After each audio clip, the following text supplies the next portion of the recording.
Doctor மைத்லிஸ் music therapy channel. இன்றைய பதிவிலையும் expressions your behaviour in the social context, எப்படி நம்மளோட ரிஃபைன்டு பிஹேவியரை, அதாவது சிறப்பான செயல்பாடுகள், சிறப்பான பழக்க நடத்தைகள் இவற்றை எங்கனம் வெளிக்காட்ட முடியும் அப்படின்ற தலைப்பில் சில செய்திகளை நம்ம பகிர்ந்துக்கலாம். இந்த தலைப்புக்கு தொடர்புடையதாக தான் சில பதிவுகளாக பார்த்துக்கிட்டு வரோம். இதில் what are all the things that shapes our life அதுதானே பார்த்துட்டு வரோம்.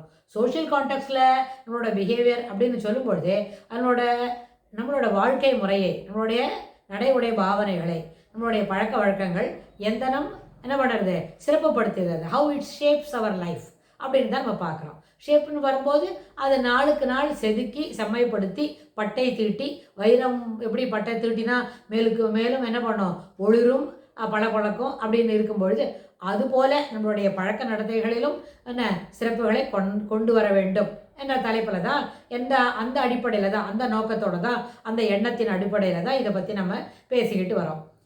சென்ற பதிவில் பார்த்தோம், the books you read that shapes your life, the books you read that shapes your personality.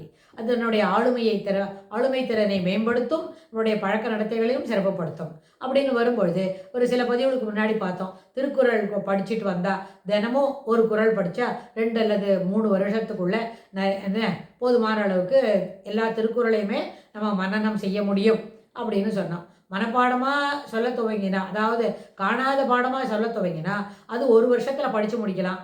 அடுத்த மோஸ்ட் 1.5 இயர்ஸில் படித்து முடிக்கலாம். அப்படின்னா அதே போல் இன்னும் ஒரு 1.5 வருஷத்துக்குள்ள அத்தனை திருக்குறளுக்கும் பொருள் படிச்சுனுலாம். அதாவது குறள் சொல்லுவோம், குறளோட கூட பொருளையும் சேர்த்து சொல்லுவோம். அதுக்கு ஏற்ப சில சின்ன சின்ன கதையெல்லாம் கூட நம்ம சொல்லிட்டு வருவோம். அப்படின்னு சொன்னால் இந்த அடிப்படையில் நம்ம the books you read that's shapes our personality, that shapes our life அப்படின்னு பார்க்குறோம். அந்த கோணத்தில் பார்க்கும்பொழுது நம்மளுடைய எண்ண ஓட்டங்கள் எங்கனம் சிறப்பாகவும் செம்மையாகவும் நேர்மையாகவும் இருக்கிறது அப்படின்னு அந்த பெர்ஸ்பெக்டிவில் டெவலப் பண்ணும்பொழுது சில நேரத்தில் சிலவங்களுக்கு ஒரு அபிப்பிராயம் இருக்கும். அதாவது நம்மளுடைய வாழ்வு முறையை செம்மைப்படுத்தி கொள்ள வேண்டும், அதை என்ன செய்யணும், இன்னும் வசதியாக மாற்றிக்கொள்ள வேண்டும். அதற்கு நாமளே உழைக்கணும் இல்லையா? நம்ம வாழ்வை சிறப்புப்படுத்திக்கணும், மேம்படுத்திக்கணும் அப்படின்னு சொன்னால் அதுக்கு என்ன செய்யணும், நம்மளுடைய உழைப்பு தேவை. முதல் நாள் வாழ்வு துவங்குற அன்றைக்கே, அதாவது படிப்பெல்லாம் முடிச்சுட்டோம், இப்பொழுதுதான் நம்மளுக்கு ஒரு அலுவலகத்தில் வேலை கிடச்சிருக்கு, 30 நாள் வேலை செய்த பிறகு தான் நம்மளுக்கு என்ன கிடைக்கும், வருமானம், ஊதியம் கிடைக்கும். அந்த ஊதியத்தை வைத்து கொண்டு என்ன பண்ணலாம், ஸ்லோவாக நிதானமாக மேலுக்கு வர முடியும் அப்படின்னு சொன்னால், அதுபோல் உழைச்சி வந்த பிறகு தான் வசதிகளையும் வாய்ப்புகள் கிடைப்பதற்கு ஏற்ப வசதிகள் பெருகும் அப்படின்றது தான் சமுதாயத்தில் ஏற்றுக்கொள்ளக்கூடிய ஒரு செய்தி. ஆனால் நம்ம சிலவங்க என்ன நினைப்பாங்க, வேலை வாய்ப்பு வந்த உடனேவே நம்மளோட வசதிகள் என்ன பண்ணணும், மிகுந்து விட வேண்டும், வசதிகள் அதிகமாக பெருக வேண்டும் அப்படின்னு நினைப்பாங்க. அப்படி அடுத்தவர்களோட பணத்தில் நம்மளோட வசதியை பெருக்கிக் கொள்வதை காட்டிலும் அப்படிப்பட்ட மனம் உள்ளவங்களுக்கு என்ன இருக்காதுன்னு கேட்டால் சிக்கனமாக இருக்கணும்னு தோணாது. வசதி வாய்ப்புகளை பெருக்கிக் கொள்ள வேண்டும், சாதாரணமானது, இயல்பானது, மனிதமானதுக்கு அது இயல்பானதே, அது ஏற்புடையதே, அது எல்லாருக்கும் தேவைதான். சிலவங்களுக்கு 45 வயசுல மேலே அந்த எண்ணம் தோணும். சிலவங்களுக்கு ப்ரெசென்டல் சினாரியோவில் because of the uncontrolled mind, unrefined behaviour, uncharitable remarks கொடுக்கறத பற்றி கவலைப்படாமல் இருக்கிற எண்ண ஓட்டங்கள் இருக்கிறவங்க அப்படின்னு சொன்னால் அவங்க என்ன நினைப்பாங்க, வேலை கிடைக்கும் பொழுது நம்மளுக்கு வசதிகள் வந்துவிட வேண்டும், வசதிகள் பெருகி இருக்க வேண்டும் அப்படின்னு நினைப்பாங்க. அதுபோல் எண்ணம் உள்ளவங்களுக்கு என்ன இருக்காதுன்னு கேட்டால் சிக்கனமாக இருக்கணும், அளவாக வாழ்க்கையை வாழ வேண்டும். அப்போ வருமானம் வருவதற்கு ஏற்ப அதற்கு அளவான வாழ்க்கையை வாழும்பொழுது என்ன பண்ணோம், நிறைய சம்பாதிக்கிற பணத்தில் கணிசமான அளவுக்கு சேமித்து வைக்க முடியும். சேமிப்பு இருந்தாலே மனதில் ஒரு என்ன பண்ணோம், நம்பிக்கை, தன்னம்பிக்கை துளிர் விட்டது நாளடைவில் செடியாகும். அதற்கு மேலே வளர்ந்த ஒரு மரம் போலவும் மாறணும் என்ன சொன்னால் சேமிப்பு கையிருப்பில் இருக்கணும். அப்போ சேமிப்பு இருக்கணும்னு சொன்னால் வாழ்க்கையை அளவாக வாழ தெரிய வேண்டும். அளவு என்பது எப்படி எந்த கணக்கில் எடுக்கணும்னு சொன்னால் சிக்கனமாக இருக்க வேண்டும். செலவுகளை வரையறுத்து கொள்ள வேண்டும். இதற்குள் தான் செலவு இருக்க வேண்டும் என்கின்ற வரையறை இருந்ததுன்னா கல்லாமை, அதாவது அடுத்தவர்களுடைய பணத்தில் நம்மளோட வசதியை மேம்படுத்திக்கணும் அப்படின்ற ஒரு எண்ணம் இருக்காது. இது சமுதாய கண்ணோட்டத்தில் பார்க்கும் பொழுது ஒருத்தரோட your thought process shapes your life, the books you read that shapes your life, the entertainment you enjoy, the media you are interacting, the media you are identifying, The media you are identifying shapes your life. The leaders you admire, that shapes your life.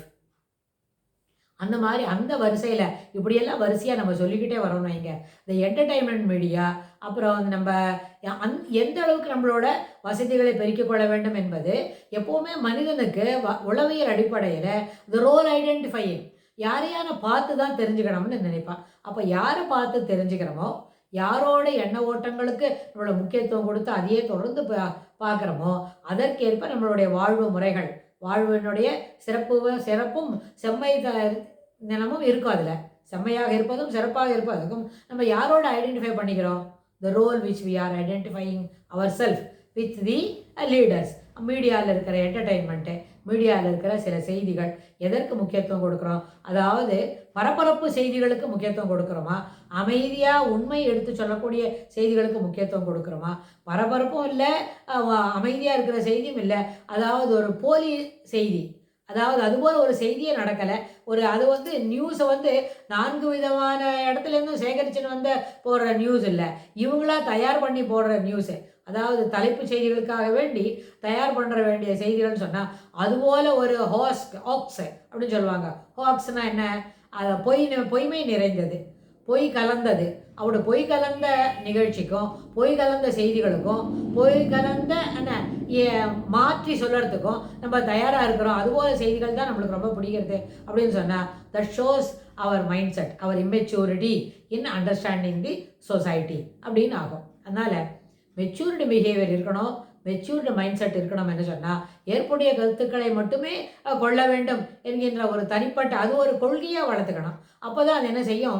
Over the period நம்மளுக்கு அது நல்ல பழக்க வழக்கங்களாக மாறும். So நல்ல பழக்க வழக்கங்கள் நம்மளுடைய it shapes our personality, it shapes our லைஃப்னு சொன்னோமே, அதற்கு அடிப்படையாக அமையும். பர்சனாலிட்டின்னு என்ன? நம்மளுடைய ஆளுமை திறன், நம்மளுடைய ஒரு கவச்சம். எந்த சுச்சுவேஷனில், எந்த கண்ணோட்டத்தில் யாரோட எப்படி பழகிறோமோ அதற்கேற்ப நம்மளுடைய நடைமுறை பாவனைகளை அதற்கு தகுந்தாற் போல் வெளிப்படுத்துவது அப்படின்னு சொன்னால் அந்த ஆளுமை திறனை சிறப்பாகவும் செம்மையாகவும் வளர்த்து கொள்வதற்கு இந்த அடிப்படை கருத்துக்கள் என்ன? You are identifying your self. அதே நேரத்தில் எது சரியோ அதை மட்டும் பேசணும்னு நினைக்கிறோம்.